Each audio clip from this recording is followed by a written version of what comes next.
What's up, guys? Right in the eye here from Tech Doubles, coming to you guys today with a virtual PC build video. And in this video, I'm going to be showing you guys various parts on Amazon. I'm going to be showing you guys all the parts to complete this build virtually. I'm not actually going to be building it here right now. Maybe in the future, if you guys request that, that'd be pretty nice. This is a rather high-end build. This is a $2,000 build. And this thing will be pretty good for any type of game you can throw at it, whether that being 1080p or 1440p, and depending on the graphics card configuration, like your upgrade path that you want to take, it will be good for 4K, or if you want to build the base level that I have here and add another graphics card, because to get 4K you're going to need at least two graphics cards, most likely that being either the 980 Ti SLI or Titan X's.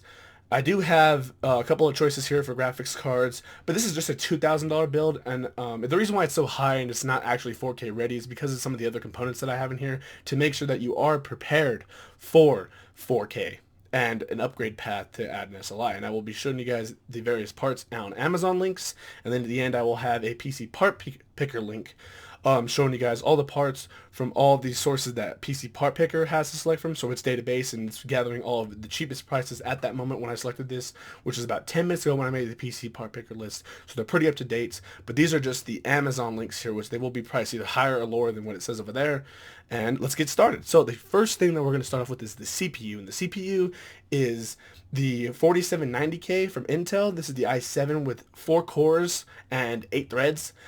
This thing will allow you to punch through games. I am currently running this in my main rig here with 2 Titan X's and SLI, and the SLI scaling is perfect. I am not getting any of the bottlenecking that you can get from a rather lower end processor such as an i5 or even an i3. So i7 with hyperthreading is definitely a good way to go, and this processor is pretty much on par to the new Skylake 6700K. The Skylake 6700K does have a couple more features that are on the motherboard, but even the X99 platform doesn't have some of those features on their boards unless it's an updated revision of their boards, unlike Skylake, which already has it on there.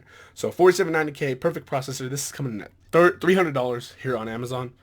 The next thing we're going to take a look at is the Gigabyte GA Z97X Gaming 7 motherboard. This is the motherboard. It's on the Z97 platform to match the Devil's Canyon 4790K, and this is going to allow you to have full access to overclocking and stuff like that in case you wanted to. It is a Z board as well as an extreme edition of the board, the X version of the Gaming 7 line. So we're going to jump into the features here. So it does have 4 DIMM slots up to 32 gigabytes, and you can overclock that memory up to 3200 megahertz.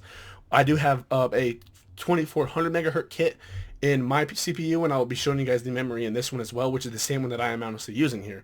So let's take a look at the I/O ports you have here.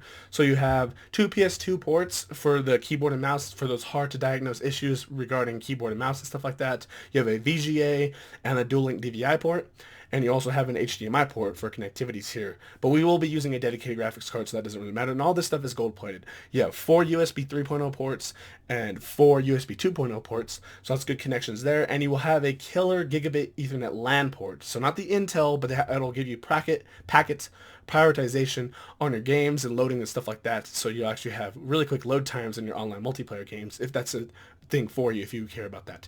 And you also have gold plated audio jacks here, as well as an optical cable jack there as well.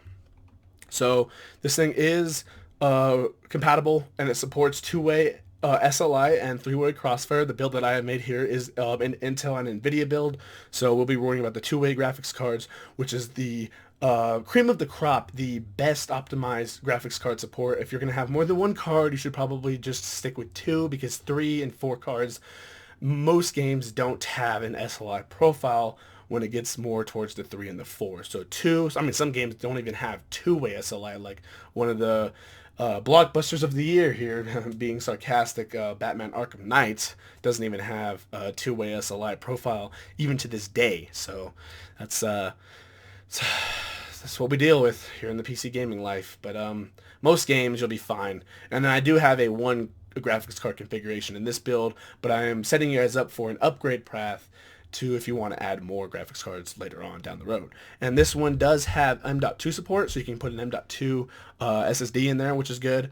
as well as it does have 3 6 gigabit per second ports, which is good, and it does have SATA Express. So when they come out with those new optimized drives for SATA Express for up to 10 gigabits per second, you will have that here. It does have quick buttons on there. It has onboard power, reset, clear CMOS, and voltage read meters and stuff like that. Like I said, it has dual channel and everything that you need like that. Does have digital Nikon capacitors for the audio and stuff like that, so high quality audio, and it does have a separated PCB, so it will protect you from the digital and analog signals of your motherboard. So the next thing here is the RAM. The RAM is the same RAM that I'm using in my computer, the Corsair Vengeance Pro 16 gigabyte 2x8 gigabyte DDR3 2400 megahertz kit. I am currently running 2 of these kits in my computer because I bought 16 gigs. And then I was like, you know, screw it, let's just buy more. So I bought 16 more gigs. I know I don't need 32 gigs of RAM, but it makes my rig look pretty clean. But 16 gigabytes of RAM, highly recommended for a higher end build. If you're on a more lower end build, you can cut this back a little bit on a little tighter budget and get an 8 gig kit. But if you get an 8 gig kit, you're going to have to get at least 2 4 gig card or sticks. Or if you just buy a single 8 gig, so then you can advance further and further towards that 32 gigabyte. That's what I would recommend. So the next thing here is the CPU cooler, and this took me a little bit of time, but you guys know my current PC build. I'm a big fan of the Predators from EK Water Blocks. Those guys do good work. The EK Predator 240 all-in-one liquid CPU cooler is the one that I went with here. You can of course get a different one like the Corsair H110i GTX for a 280, the Corsair H 100i GTX for a 240. That's on a little bit lighter budget. It's about like $80 less, about 110, something like that. But I went with this one just because you want to get maximum CPU cooling temperatures. And then, like I said, we're going to be overclocking this thing. I got an overclocking board and a K-SKU processor just so we can overclock this here. So highly recommended that. Of course, you can switch this out. This is just my recommendations just because I run this personally. So it's kind of personal preference and stuff like that. So feel free to change it however you want. Now on to the storage. We are running a Samsung 850 Pro 256 gigabyte SSD. I actually run this one in my rig right now as the boot drive and key applications. So this is a really good drive. It's coming in at $139, and of course you could opt for a lower end one here. So they do have the 128 gig one there for right under $100. So if you want to shave off some of that money, go ahead and go with that. Solid SSD no matter what. The next thing here is we're going to go for mass storage. So I went with just a 1 terabyte WD Black because I don't want to get a 2 terabyte one, but you can opt for the 2 terabyte one here. The 2 terabyte one's going to run you a little bit more money.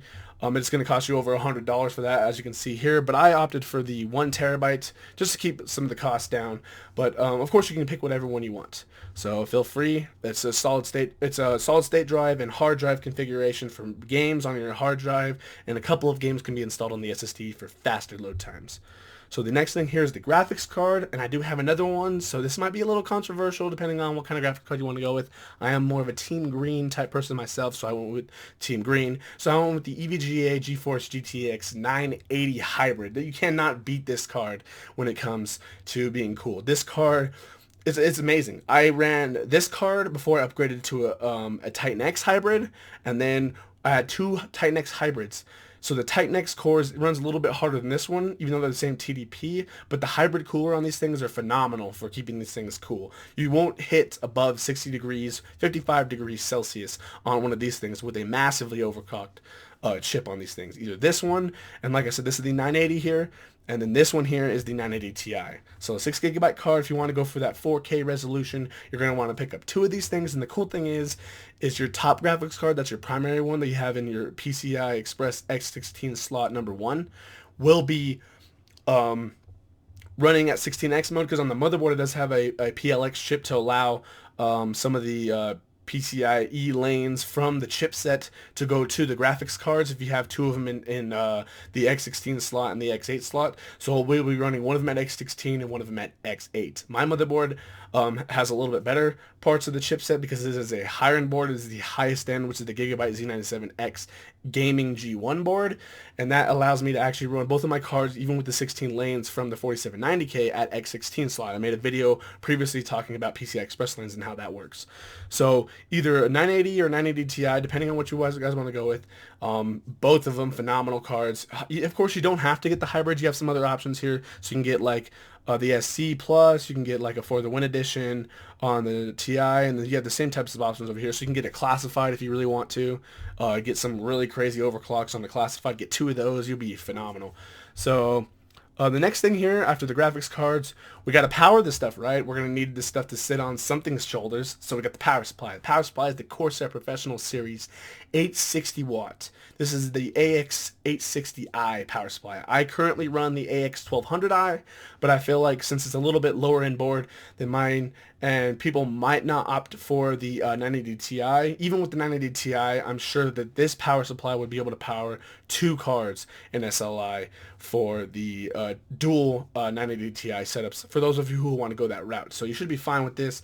And if not, if you're a little worried about it, if you want to add some more drives, stuff like that, I would just go with either the AX1200i or go with an EVGA 1000 watt power supply. This is a platinum rated power supply, so it does get up to 92% efficiency, which is really good. The only one higher than this is the titanium that the AX1500i is, but that one's $400, and no one needs 1500 watts of power unless you're running like something like Jay's 2 cents or something like that with his triple Titanix setup and stuff like that. So the next thing we're going to go on to here is the case, and I am a bit of a fan of Corsair products. We're going to go with the new Corsair Carbide Clear 600C Inverse ATX chassis. I feel like this build should be a little bit, different from the other ones. So this is an inverse, so the motherboard tray is rotated upside down and flipped onto the other side of the panel, so it is on the right side instead of the left side. So you look into your PC on the right side where the window is. And this is pretty cool because people would think that because this case doesn't have a basement on it, because the CPU is mounted upside down here, that it won't have a basement on it. But the cool thing is that it has an attic. The attic is right there. Your power supply mounts up there. It's separated from different compartments. Your hard drives go there. You have SSD mounts on the back. And you have all these rubber grommets and stuff like this. So it's just a perfect case. And this thing can fit up to a 280 millimeter radiator in the front and a 360 millimeter in the bottom. So the extended length of the Predator 240 with the end tank and stuff like that shouldn't be a problem mounting in this, because no matter which option, it can fit higher than a 240 defaultly. And there's, of course, going to be a little bit of room. So if you can't mount it on the front, mount it on the bottom. You'll be fine. All right. I highly recommend this case, and that comes at $150. The last thing here that I wanted to mention before we get on to the PC part picker list is, in case you guys wanted to pick up a couple of that extra fans to go in that case, I opted for some EK Waterblocks EK Vardar 120 millimeter static pressure fans.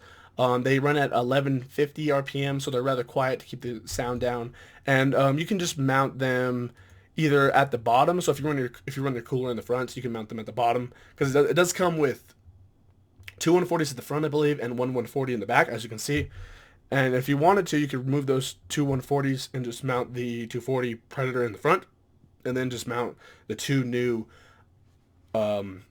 EK Waterblocks 120 millimeter fans at the bottom there. Now that's just optional. That's just an optional thing, just to get some better case flow, depending on how you want to set it up. Of course, you could just leave the fans that come with the case set up in there and just leave them alone, and then just run the 240 millimeter radiator at the bottom, and then you'd be just fine. So over to the PC part picker list here. So this is all the i7. This is the Gaming 7 motherboard, 4790K right there. The 2400 megahertz RAM, 16 gigs.